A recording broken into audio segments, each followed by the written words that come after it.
दोस्तों स्वागत है आपका स्टोरीज पर। आज मैं आपके लिए लाया हूँ एक सच्ची हॉरर स्टोरी जो कोरा पर सौरभ गुप्ता ने शेयर की है। डिस्क्रिप्शन में दिए लिंक पर जाकर आप उसे पढ़ भी सकते हैं। अभी मैं आपको उन्हीं के पर्सपेक्टिव से ये स्टोरी सुनाता हूँ। चलिए दोस्तों, आज मैं अपना एक्सपीरियंस आपके साथ शेयर करना चाहूँगा जो अभी भी मेरे रोंगटे खड़े कर देता है। ठीक है, शुरू करने के लिए मैं एक ऐसा व्यक्ति नहीं हूँ जो कहता है कि भूतों और प्रेतों में विश्वास नहीं किया जा सकता, और इसके विपरीत मुझे लगता है कि सकारात्मक ऊर्जा के साथ साथ संतुलन बनाए रखने के लिए किसी प्रकार की नकारात्मक ऊर्जा भी मौजूद है। तो जिस जगह पर यह अनुभव कह लीजिए या घटना मेरे साथ हुई थी वह थी कोटा, जहाँ मैं अपनी IIT कोचिंग के लिए वहाँ हॉस्टल में रह रहा था। कोटा में हॉस्टल में रहने वाला कोई भी जानता होगा कि मेस में मिलने वाला खाना कितना भयानक होता है, और हर कोई उसे सिर्फ इसलिए खाता है क्योंकि उसे खाना है जिंदा रहने के लिए। मैंने भी इस खाने को लेकर ऐसा ही अनुभव किया था, और इसी मुद्दे के कारण मैं अक्सर मेस वाले स्टाफ के साथ गर्मा गर्म बहस करता था। लेकिन एक रात बात कुछ ज़्यादा ही गर्म हो गई और मैंने और मेरे हॉस्टल के कुछ साथियों ने उनकी ओनर से शिकायत कर दी कि इस मेस को हटाना होगा। मेस के कर्मचारी बहुत घमंडी थे, उन्हें लगा कि कुछ नहीं होगा, लेकिन धीरे धीरे उन्हें एहसास हुआ कि वे हार रहे हैं। इसलिए उन्होंने दया की भीख मांगना शुरू कर दी और निर्दोष व्यवहार करने लगे। मुझे नहीं पता कि उस दिन मेरे अंदर क्या हो गया था, क्योंकि मुझे उन पर बिल्कुल भी दया नहीं आ रही थी और मैं बस उन्हें हटाना चाहता था। तो फाइनली हम जीत गए और मेस वाले सच में रात 8:30 बजे तक उन्हें हटा दिया गया था। रात 9 बजे तक हम लोग पिज़्ज़ा खा रहे थे जो हमने डोमिनोज से मंगवाया था। सब कुछ खुशी से चल रहा था, लेकिन फिर कुछ चीज़ें होने लगी।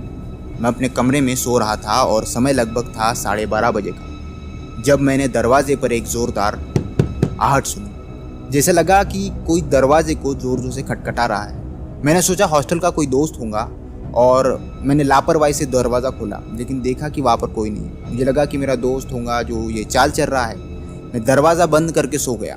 10 मिनट बाद मैंने फिर से दरवाजे पर आहट सुनी। इस बार मैंने उसका पता लगाने के लिए बिजली की तेज़ गति से दरवाज़ा खोला, लेकिन फिर बाहर कोई नहीं था।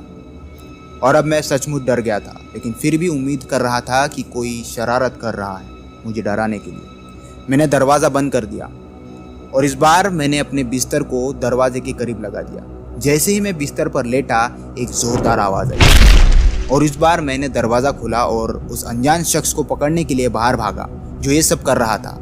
लेकिन वहाँ कोई नहीं था, एक भी आदमी नहीं था, और यहाँ तक कि सभी कमरों की लाइट भी बंद थी। मैंने यह देखने के लिए सभी मंजिलों की जांच की कि क्या कोई जाग तो नहीं रहा, लेकिन वास्तव में कोई भी नहीं था। मैं अब तक बहुत डरा हुआ था और मैं जितनी तेज़ी से भाग सकता था अपने कमरे की ओर भागा। मैं अपने कमरे में पहुंचा और दरवाजे बंद करके कुछ सोने की ही कोशिश कर रहा था, लेकिन मुझे लगा जैसे मुझे कोई देख रहा है। मैं सो नहीं पा रहा था और धीरे धीरे चीज़ें और भी डरावने होने लगी। जैसे ही मैं पलंग के दूसरी तरफ मुड़ा, मैंने देखा कि एक बहुत मोटा आदमी अलमारी के ऊपर बैठा है। मैंने अपनी आंखें मलने की कोशिश की, लेकिन वह अभी भी वही था। रोशनी बंद थी इसलिए छाया स्पष्ट नहीं थी, लेकिन वो मुझे डरा रहा था। मेरे पास लाइट बोर्ड तक पहुंचने की भी ताकत नहीं थी, और ऐसे वक्त में सभी को भगवान की याद आती ही है। इसलिए मैंने हनुमान चालीसा का जाप करना शुरू कर दिया, और उस जाप के बीच मुझे पता नहीं चला कि मैं कब सो गया। अगले दिन हॉस्टल ओनर के घर से कुछ आवाज़ें आ रही थी, जिसकी वजह से मेरी नींद खुल गई। तो मैं यह देखने के लिए नीचे गया कि यह शोर किस बारे में था, और वैसे भी कल रात को हुए उस हादसे से मैं पहले से ही डरा हुआ था। मैंने देखा कि एक महिला चिल्ला रही थी और बार बार बोल रही थी कि मेरे पति गरीब थे, उन पर बहुत कर्जा था, वह बहुत दबाव में थे, तुमने मेस क्यों हटाई, और यह हमारी कमाई का एकमात्र स्रोत था। उसने परेशान होकर आत्महत्या कर ली। क्या आत्महत्या? जब लोगों से मैंने पूछा तो मुझे पता चला कि उसने रात 10 बजे तक आत्महत्या कर ली थी, और वह भी हमारे हॉस्टल से ज़्यादा दूर नहीं। मैं उन्हें एक बहुत मोटे आदमी के तौर पे याद करता हूँ जो बातूनी था और बुरी मुस्कान रखता था। अब चीज़ें काफ़ी हद तक मुझे समझ आ गई थी कि उस रात क्या हुआ था। उसके बाद अब तक मेरे सामने ऐसी कोई घटना नहीं। मुझे लगता है कि वह मुझे डरा कर अंतिम हंसी लेना चाहता था।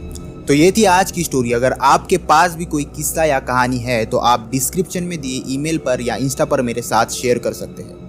वीडियो कैसा लगा कमेंट बॉक्स में ज़रूर बताइएगा, और जाते जाते चैनल को सब्सक्राइब करके जाइएगा। मिलते हैं नेक्स्ट स्टोरी में, तब तक के लिए बाय बाय।